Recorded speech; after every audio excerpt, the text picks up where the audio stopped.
I, 46 years old, have been with my husband, 55 years old, for 7 years, married for 4. I have a 21-year-old son who is mildly on the autism spectrum and who I raised mostly alone. My husband has an 18-year-old son and a 12-year-old daughter who he raises 50-50. I work full-time. My husband is a part-time student who lives off some family investments. He owns the house we live in. We keep finances separate mostly. We all lived together as a family for several years until my son left for university 3 years ago, and it has been mostly easy. We've been lucky. All the kids are nice, although we've had a few disagreements about parenting styles and tolerance. My son now has a girlfriend, 18 years old, who he lives with. She has gone no contact with her mom, who I believe is bipolar and angry, and didn't really know her dad. The girlfriend seems nice but has some mental health issues which she gets help for. She seems to love my son and make him happy. This year for Christmas, my son asked if his girlfriend could stay with us, otherwise my son won't be able to join us as he doesn't want to leave her alone. My husband finds having people stay over very stressful. It causes anxiety, so he said no. My husband has been dealing with his own mental health issues for the last year, so I understand that, but it puts me in a tricky spot with my son. I have said that I would want to join my son at his house to help cook and make a fuss if they can't come here. My son says that would mean a lot to him, as it feels more family-ish. My husband is very upset about this and doesn't want me to go.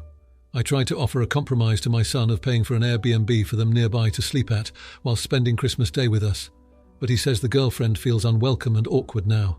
I have told my husband I might still go to them for Christmas. I didn't expect this to be an issue as my husband doesn't like Christmas. His kids will come to us after 2 p.m. from their mums, open presents and then do their own thing until dinner, which is traditionally chicken schnitzel in their family. My husband loves to cook for his kids and cooks nearly all the food in our home, lucky me. My husband is very upset that I'd go elsewhere for Christmas Day and wants me to be with him and his kids. He's been very unhappy for days and making it clear I'll be letting him down if I go. I know I'm a part of their family and my son is a grown-up, but he's still my son and I feel torn. My son can't leave his girlfriend alone but wants to see me. My husband isn't comfortable for her to stay. She feels too rejected to stay nearby and visit, and my husband feels I should be with him for Christmas. I'm just stuck. I want everyone to be happy. Now, for a few comments before the update.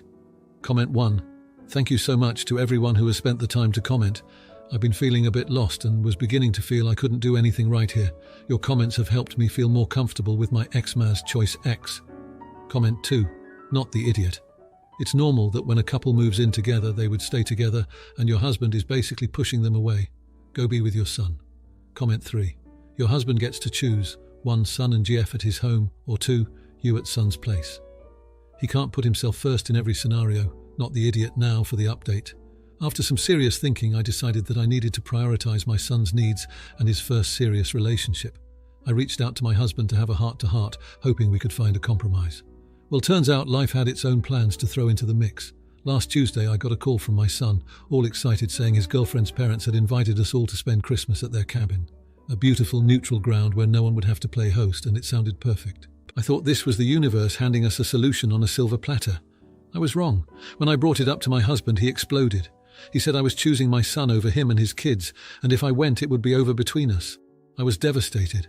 Here I was, trying to keep my family together, and it was falling apart anyway. Our argument escalated, and his daughter overheard everything. She's a smart kid and decided to take matters into her own hands. The next morning, she sat us both down and gave us a teary speech about how we were all she had since her mom passed and that she didn't want to lose her family over a Christmas dinner. That seemed to shake my husband to the core. He broke down, told us about his struggles with depression, which had been worse lately and which he had kept mostly to himself. He was scared of being alone while I was at my son's, and he admitted he needed help. We decided as a family that he should start therapy. The following week, while my husband had his first therapy session, I visited my son to discuss the situation. I told him about his stepdad's issues and how torn I felt. Here's the jaw-dropping bit. My son, in all his wisdom, decided to extend the Christmas cabin invitation to my husband and his kids. He said he wanted to support his stepdad and show that he cares about him too. When I told my husband, I saw a light in his eyes that I hadn't seen in a long time. He was touched. After a family meeting, including a video call with my son's girlfriend's family to iron out the details, we've all agreed to spend Christmas together at the cabin. It's not been an easy couple of weeks, but it feels like we're on a new path now, one filled with more understanding and compassion. I'm cautiously optimistic that this might be the best Christmas we've ever had. Now, for the comments. Comment 1. You're the idiot big time. Your hubby was clearly feeling left out, and instead of addressing his feelings, you were all set to ditch him for your son's GF's family shindig. It's not about prioritizing your son, it's about making your partner feel included and valued. Good on your stepdaughter for stepping in and on your son for extending the invite. But you need to work on your empathy and communication skills stat. Comment 2. Not the idiot at all. It sounds like you're trying to balance a complex family dynamic and your husband's reaction was out of line. Depression is tough, but it doesn't give him a free pass to emotionally blackmail you. I'm glad he's agreed to therapy, and it's heartwarming that your son is being inclusive. Keep supporting each other, and this cabin Christmas could be the fresh start you all need. Comment 3. Absolutely not the idiot. You're stuck in a tough spot, but family isn't just about blood, it's about love and inclusion. Your son did a great thing by inviting his stepdad and step-siblings, showing maturity and understanding. It's not on you to fix everything, and your husband's issues, while serious, shouldn't dictate every family decision. Therapy is a step forward. Here's to a cabin Christmas filled with healing and new traditions. Now, for the next story. Today is my birthday, and last night, after several small incidents with my friend, I had her removed from my hotel room after she refused to leave. It started out small. She would order the most expensive thing on the menu, and I snapped. She said if you can afford this expensive hotel room and a new car, you can spare an extra $10. She has no money and no job. Next was her drinking out of my wine bottle. I had already told her before, do not put your mouth on my bottle because I don't know where your mouth has been. Then for a second time, she did it again with a brand new bottle and said she planned on drinking the whole thing and it's not a big deal. I bought the bottle and it was still half full. Following, we went downtown to a lounge that I wanted to go to for my birthday, and as soon as we walked in, while I was asking the bartender how the place operates, she cuts him off and tells me to let's go. We're leaving very rudely and storms out, and I followed not thinking. We had a chat outside and I told her I wanted to go there, and she said we can't go back because of how she acted. After I decided to go back to the hotel, and she asked to go to the gas station, I told her 3 times that day not to eat in my car, and she proceeded to open a paper bowl of boiled peanuts filled to the rim with liquid and asked me to drive slow so she could eat it. I cursed her out and made her put the lid back on. Pissed, I drove back to the hotel, grabbed my stuff, left her there to go out with another friend to bring in my birthday, and had to turn back around to grab a bottle of wine I left at the hotel. When I got back to the room, she locked the door and I could see through the crack that she was standing at the door. I told her to remove the lock, and she kept saying no repeatedly. Then eventually she unlocked the door. Once it was opened, I held it open and said she needed to get out, that I'm tired of the disrespect, and she needed to go. She refused and said I needed to take her home or get her an Uber, and I said no.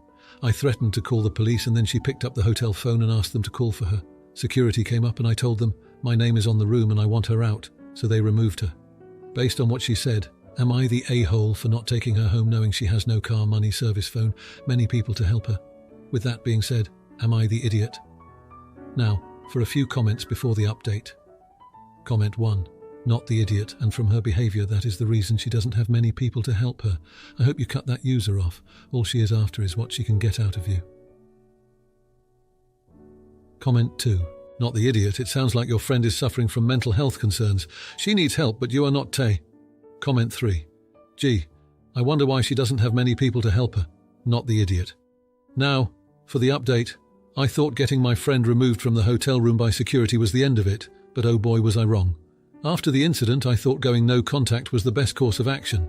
However, my ex-friend had other plans. She blasted our entire friend group with messages, painting me as the ultimate villain, leaving out her own behaviour, of course. I started receiving mixed messages, some friends showing support, while others clearly bought into her side of the story. It felt like high school all over again, with sides being chosen and rumours running rampant.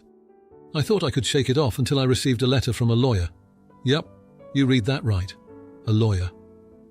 She was threatening to sue for emotional damages and defamation of character because I had apparently ruined her reputation by sharing the event with our mutual friends and on Reddit. I couldn't believe it. I had to spend money on a consultation just to be told what I already knew. Her claims were baseless and wouldn't hold up in court. Just when I thought this nightmare couldn't get any worse, I was proven wrong again. I went out to my car one morning and found a scratch along the side and a note tucked under the wiper.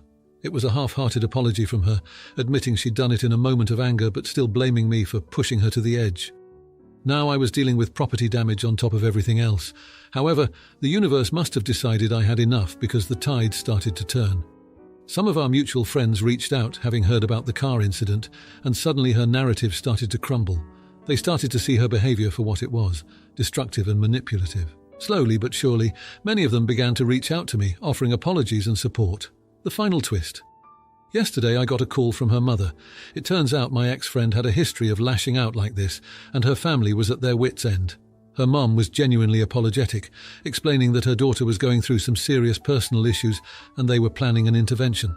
She offered to pay for the damages to my car and asked if I'd be willing to share my side of the story at the intervention to help her daughter get the help she needed. It was a lot to process, but I agreed. So here I am, 2 weeks later, with a car in the shop, a clearer view of who my real friends are, and an unexpected part to play in hopefully getting someone the help they clearly need. It's been wild and I'm just hoping for some semblance of normalcy to return soon. And for the record, I still don't think I was the jerk, but I do hope my friend can find her way back to being the person I once knew. Now for the comments. Comment 1, not the idiot. The fact that they went as far as to damage your car is beyond forgiveness. It's good that their mum is stepping in with an intervention, but that doesn't excuse their behaviour. They need to be held accountable for their actions, not just given a pass because they're going through a rough time. You have every right to share your side and seek a return to normalcy. Comment 2, you're the idiot. Look, everyone has their breaking point, but it seems like you're taking a tough situation and making it about you. Your ex-friend clearly has issues they're struggling with, and while that doesn't excuse their behaviour, it does call for some empathy. Maybe instead of hoping for a return to normalcy, you should focus on being supportive during their intervention. They need help, not a former friend holding a grudge. Comment 3, not the idiot. Good on you for standing your ground and not letting false accusations slide. It takes a lot to not retaliate when your property is damaged. It's great that you're willing to share your side without stooping to their level. It shows maturity and that you're not interested in escalating the situation. The intervention is a step in the right direction, and hopefully your ex-friend gets the help they need. Now for the next story. Am I the idiot for calling my wife a selfish brat? Okay, so me, 34-year-old male, and my wife, 28-year-old female, are having a huge disagreement. My wife loves wearing short clothes and I love anything she wears, but honestly, for the 4 years we have been together, we have always had the issue of coats. We live in a very cold country, and I don't understand why my wife needs to take my coat when she is cold. She refuses to bring her coat and gets mad when I bring her a coat, saying that it ruins her outfit. But she will steal my coat when she gets cold. I feel the cold really badly and I don't like going without it. If it happens once or twice it's fine, but all the time, and she won't let me bring a coat because it's silly to walk around with a woman's coat. Yesterday I was invited to go stargazing for my wife's niece's birthday, and I told her, and I can't stress this enough, that it will be cold. She still wore a cute, sexy but small outfit, and I got snapped at for trying to bring a coat. Halfway into the trip, she started tugging on my coat, asking me to give it to her. I told her no, that I warned her this would happen, but she wanted to go home. I was having fun and honestly I didn't want to go, so I gave her the keys and told her to go herself. She got upset and called me a fat butt who could not do anything for his wife, and honestly I was shocked. I grabbed the keys from her and told her to not be such a selfish brat and to get a ride from someone else, and I went home. She hurt me in front of her family and now we are not speaking to each other. My friends say I was mean and a man should always protect his wife. Am I the idiot? Now for a few comments before the update. Comment 1. Not the idiot. Your wife actually sounds like a childish, vain, superficial, selfish brat. A low EQ and little common sense. Also, it's 4 years later. I hope you're not holding your breath for her miracle change. Comment 2. Not the idiot. She is crazy. You did the right thing, but I would just get a backup coat of hers in the car whenever you'll go out for the future. Comment 3, not the idiot, but you chose to marry a high-maintenance princess, so now for the update. It's been a month now, and things haven't gotten any better. The coat situation escalated beyond what I could have imagined. After the stargazing night, we tried to talk it out, but both of us were too stubborn and hurt to really listen. One day, she left the house without a word, wearing one of her light jackets, even though it was snowing heavily. She didn't come back for hours, and I was worried sick. I called her friends, family, and finally the police. They found her car in a ditch on the outskirts of town. She'd skidded off the icy road. She was hypothermic and barely conscious when the paramedics got to her. The guilt is eating me alive. She's in the hospital now with severe frostbite. They're saying she might lose a couple of fingers. I've been here every day just hoping she'll forgive me when she wakes up. I should have just given her the damn coat or insisted she wear something warmer. I was too focused on being right instead of being kind. I haven't told my friends the full extent of what happened, but they know it's serious. I can see in their eyes that they're re-evaluating the advice they gave me. I don't care about that, though. I just want her to be okay. This coat argument seems so petty now, and I can't believe it led to this. I wish I could turn back time and fix all of this. Now for the comments. Comment 1, not the idiot. While the argument might seem silly in hindsight, you couldn't have predicted the accident. It's not your responsibility to dress your partner. They're an adult and should know how to dress appropriately for the weather. It's unfortunate what happened, but the guilt isn't yours to bear. It was an accident, plain and simple.